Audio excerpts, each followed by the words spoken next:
Chapter 22. Things played out pretty much like we'd hoped. The people of Earth rose up, defeating their phatic overlords with broomsticks, golf clubs, and, in what I considered a surprising number of countries, cricket bats. With the technological devices down and numbers on our side, it was a pretty simple business. Tamrat and I had recorded our own experiences, and once we deactivated the EMP, Nyana, who turned out to know a lot about media software, edited it all together for a galactic broadcast. We sent out beacons to the various quarters of the Confederation and the Phatic Empire. The message was pretty simple. The Fads had been overthrown on Earth. Junip and Gliwixix were evil. It took a few days, but with Dr. Roop and Captain Quassel making sure the news outputs spread the story, the bad guys were soon detained and behind bars. There was a lot of inevitable chaos and confusion in the Confederation government, but reasonable beings were in charge once more, and damage done by Junip was being rolled back. Confederation ships were on the case, making sure that the Phatic Empire did not expand, which seemed unlikely. The Empress was dealing with world after world, long under Phatic control, rising up in rebellion. Maybe the Empire would fall back, or maybe it would just shrink, but things were definitely moving in the right direction. Here on Earth, there was also plenty of change. The day after we shut down the Fads, the New York Times ran a page featuring the massive picture of Smelly fighting the Kaiju. The headline read, "Alien Invasion Ends with Inexplicable Monster Battle." There was also a story about about the role our team had played in removing the Fads from power. We were all very happy with how they described our efforts, human and alien, to liberate Earth. The story made us look competent, and it made it clear that the Confederation, beings of different species working together for the common good, was a great idea. We were all happy about that. The team was less happy that the story was accompanied by a picture of me screaming like a wacko. The title read, "I'm Talking About Marshmallows. World Saved by Teens." My argument that it could have been worse was not that well received. Our families and friends turned out to be unharmed. Mi-san claimed she was still angry with me, but I wasn't buying it, and she couldn't be bothered to work up a realistic level of irritation. She actually hugged me as we were waiting in the antechamber at the United Nations, where we were to receive a special commendation by the Secretary-General. It was a long ceremony, and kind of boring. But in the end, all of us received medals on ribbons. All of us but Volonik, who stood by the side looking unsure what to do with himself. Long and boring ceremonies are always bad news. The party afterwards was much better news. I'm not usually a fan of events that require me to wear a suit, but this was an exception. I had probably never been so happy in my life. My mother and father were there, together, with no ticking clocks and no crisis on the horizon. My alien friends were on Earth, welcomed as heroes. It was great to meet my friends' families. Nyana's parents in particular turned out to be super nice. Her mom kept scolding me for getting her daughter into trouble, but she also kept bringing me food and punch, so I didn't think she was really upset. "She is much easier to be around since her return," her father told me quietly. "I think she has learned a lesson in humility." Steve and Tamrat were now celebrities. The humans in our group were all famous, sure, but we were boring next to the alien heroes. The world seemed especially to love Tamrat. Maybe because people tend to find cats more relatable than lizards. Also, in one interview, Steve kept talking about how easy Earth vehicles were to steal. Tamrat looked amazing in her lavender long-sleeve gown, and an activist rock star kept flirting with her at the reception. At least she seemed annoyed by it. Every time he spoke to her, she just squeezed my arm and asked who he was again. I didn't want Tamrat to feel abandoned, so I waited until she was engaged in the middle of a long conversation with the First Lady before I slipped away to find Volonik, who was standing by himself eating a piece of carrot cake. "I am glad your planet was saved," he said. "Otherwise I never would have learned about cream cheese frosting." I looked over to where Charles, Nyana, Mi-san, and Alice were talking. Our medals looked big and kind of dorky, but we'd earned them. Charles and I were wearing suits, but he looked more comfortable in his than I felt in mine. Mi-san looked irritated at having to wear a dress, but I made a point of telling her she looked pretty, mostly just to annoy her. "I'm glad you're having a good time," I told him. "I certainly am," he said happily. "I am pleased to see more of your world, and I think I look quite nice in this Earth costume." He wore a suit and was now swatting at his tie like it was a cat toy. I gestured towards the medal I wore around my neck. Look, I'm the first to enjoy the fact that you've been Chewbacca'd. But that you didn't want one pretty much confirms what I've already suspected. What I don't know is if there ever was a Volonic, or if it was you all along, whatever your name is. He narrowed his eyes at me. I don't know what you mean. Yeah, I said. I think you do. So why not tell me what's going on? Very well, he said with a sigh. There was a slight shimmer in the air, and the being before me changed shape. No longer was he the blankly handsome Rarl. Now he was a tall figure in a silvery robe, with a high collar. Where his head should have been was what appeared to be a 12-sided die. I figured this being must have been radiating some sort of inconspicuous cloaking field. People noticed him enough not to bump into him, but nothing more. Certainly no one seemed to think it odd that a cat alien had just turned into a geometric upstart. My name, he said in a voice deep enough to make my teeth rattle, is pentagonal dodecahedron. And yes, there is a real Volonic.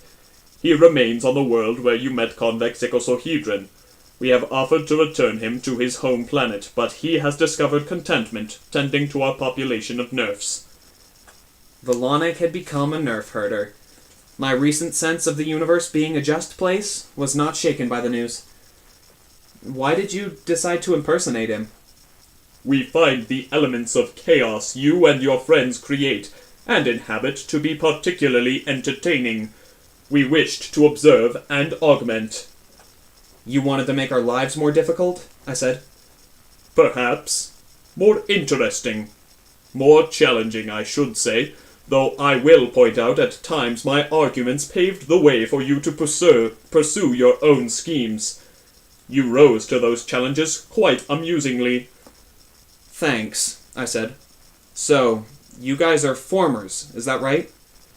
We are, for now, geometric upstarts. What we have been in the past or shall be in the future is not relevant. That sounds like a whole lot of nonsense, I said, mainly designed to avoid answering my question. A question unanswered is its own answer, like a snake devouring its own tail. Yeah, you're only proving my point. I should like to ask you a question, Pentagonal Dodecahedron said. Honestly, you haven't given me a whole lot of motivation to answer, but since I'm probably more reasonable than you, ask away. How did you know I was not what I seemed? I thought about when I had begun to suspect that Volonic was not himself.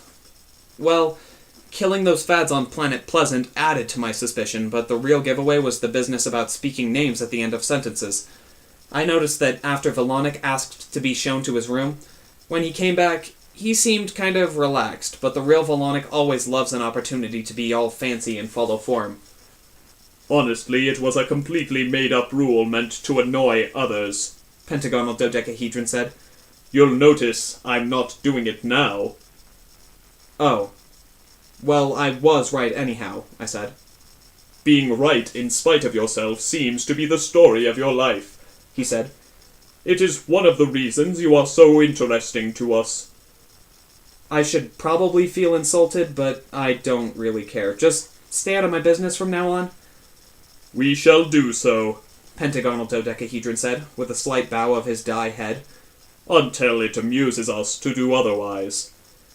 I was about to say something else, probably issue an entirely ineffectual warning, when my father walked up to us, his mouth wide with surprise.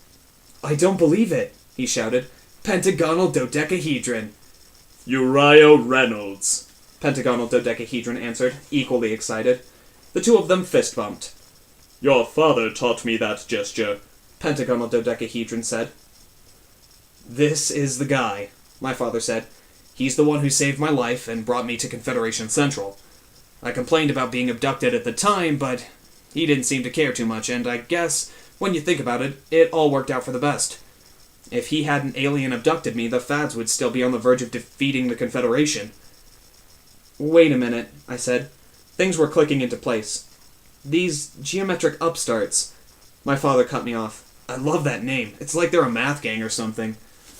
I'm with you, I agreed. but they're totally into numbers. They like to project things into the future. I turned to pentagonal dodecahedron. Is that why you took my father? Did you predict that this abduction would somehow lead to the decline of the Phatic Empire? Pentagonal dodecahedron lowered his head slightly. There were nearly 500 possible outcomes that arose from taking your father, nearly 300 of which were interesting. That is a very high probability for a worthwhile outcome. That is why we took your father. As it turned out, our investment of time and interest was well rewarded. My father apparently knew all of this, because he seemed more interested in catching up. Hey, are you and octagonal prism still a thing? No. She left me, said pentagonal dodecahedron, his colors shifting in a way I felt sure indicated sadness. For an Ixmo. Huh, my father said. I didn't see that coming. The two of them were clearly strolling down memory lane, so I drifted away just as the Secretary General announced that we had a special guest.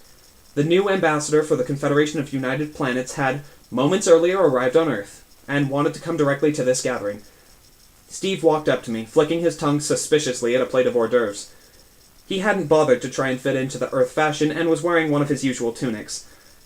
He had told reporters that this was formal wear on his world, but it looked like everything else he always wore. My theory was he'd gotten a kick out of showing up for a dressy event wearing the Ishi equivalent of gym clothes. You think they'll pick some git for ambassador? He asked. Probably. I was braced for the worst, but I saw Dr. Roop enter the room. He was immediately swarmed by politicians and reporters, but he politely made his way over to where we were standing. I had to call in many favors to receive this post, he told me, leaning his long neck towards me to better speak confidentially. But I think I shall enjoy my time here. I hope I will see you now and again, Zeke. Whenever you want, I said, but I understand that you'll be busy. No, I mean I hope that you will be here on Earth. Where else would I be? I asked, somewhat nervously. That is up to you, he said with a grin. But you are promised a spaceship, and I have delivered it. The sort of small, long-range shuttle you have grown used to piloting. It is docked in the East 34th Street heliport, and will respond to your voice commands. Just then, my father, who was done talking to his geometric upstart friend, walked over and hugged Dr. Roop. He then introduced the alien to my mother. A bunch of politicians moved into the circle, eager to meet the new ambassador, and we all got edged out. A ship, Steve said to me with a sly look. We could go anywhere, Alice said. She and the others had all wandered over. I would still like to see Ganar, observed Charles. I have some ideas about how we might reactivate our nanites, Tamrat told me. Get those former upgrades back for good. My parents are smothering me, Niana said. I could use some air. I suppose it couldn't hurt to go and look at it. Maybe take it for a test drive? Misun rolled her eyes. Fine, she said. The six of us moved towards the exit. I felt Tamrat take my hand and brush her shoulder against mine. We're not going to go look for trouble, are we? I said to her. She grinned at me. When have we ever had to look before? It was, I thought, a very good point.